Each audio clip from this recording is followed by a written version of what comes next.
Peace and blessings, love and light, and welcome to day 157 of the 365-day challenge. It's your girl, Kim, and happy Friday. We have made it successfully through another week, and hopefully another week of healthy habits, mind, body, and spirit, so that way you all are making overall wellness a habit.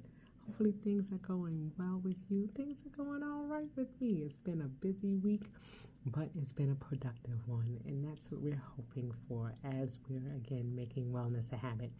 Okay, so we've been talking about some things that are, some tips and tricks that help with your wellness journey. I started mine 3 years ago. I've lost 64 pounds, and I want to share some of the tips and tricks that I've learned along the way, some things that have been helpful in my journey as it continues, because it's one that is ongoing, because there's always going to be a holiday, a celebration, something that's going on where there's going to be all kinds of food to tempt us. And what happens is we want to know that if we go off the bandwagon a little bit and have to get back on, how we can make those adjustments and continue, as wellness is a journey and it's something that we want to continue to strive and work towards. So far, we've been talking about the importance of tracking your food, knowing what it is that you're eating, knowing where you are so that you can know where you're going. It's hard to know what changes have to be made if we don't document or record where we're at. And so we talked about the importance of tracking, okay? We also talked about the importance of drinking water and staying hydrated. It's important that we do that and that we eliminate some of the sugary drinks and some of the carbonated drinks that we're drinking. And we understand that that's a process, but that we're starting to incorporate water because it's important for us to stay hydrated, especially during these summer months. And then it's also important for us to be able to flush our system of toxins and other things that are in there, and water is an important part of that. Okay? We also talked about the importance of making sure that we meal prep. When we're at home, are we preparing our meals? Do we have the items that we need at our fingertips at home as we're making those meal preps? So we're not making excuses for not eating properly because we don't have the things that we need to be successful. So it's important that we prep our meals when possible.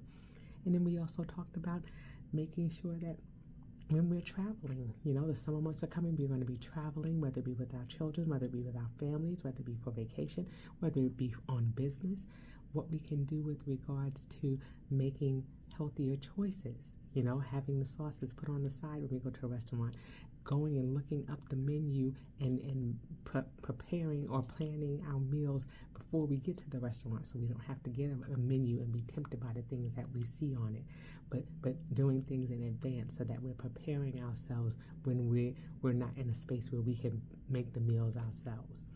Okay? And then we also talked about the importance of going through our pantry and seeing some of the things that are in there that we may need to remove. Okay, and if we've got other people who are living in our house, can we put those items that they may like in a designated area until we can get everyone on board with eating healthy? Because we want that to be the goal as well, not just for us to be in a healthy state, but for our family members who live with us to be in a healthy state as well. And we understand that it's not something that we can force on somebody because they need to be ready when they're ready. But is there a place where we can put those designated snack items for them, where they're out of our eyesight, and where we can start bringing in those healthier choices for us? So it's a matter of doing an assessment of our pantry.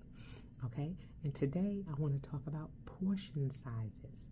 Okay, serving sizes are so important. We have to begin to familiarize ourselves with reading labels and things like that. And we're going to get into that sometime next week. But just to talk about looking at what the serving size is. Do you know what a serving of meat looks like? Do you know what a serving of vegetables looks like? Do you know what a cup of vegetables look like? Do you know what 2 cups of fruit looks like? We have to start familiarizing ourselves with what serving sizes look like, so that way we're not overeating. Okay, sometimes we tend to look at we have to go to the non-healthy things, but we look at a bag of chips and we eat the whole entire bag of chips. And then sometimes you'll turn it over and you'll see that that's supposed to be 3 servings. But because of the way it's packaged, we automatically think that we're supposed to eat that whole thing. So it's a matter of starting to familiarize ourselves with what a serving size looks like. Okay? It can say 4 ounces, but if I don't know what 4 ounces looks like, I need to get a scale and start weighing my food so that way I see what it looks like. Because then as time goes on and you begin to do it as a habit, then as you're looking at it, you can say, oh, I realize that's not a serving size, that's 2 servings. So that way, as you're tracking your food, you know that you're not eating more than what the serving size is. So it's important to know what your serving sizes are and what that looks like. That's going to help you, okay, as you're going through your wellness journey, because sometimes it's a little bit more than we thought it was. You know, especially here in the U.S., serving sizes are different. We look at some of these fancy restaurants that we go to and we see the food and we say, oh, that's cute.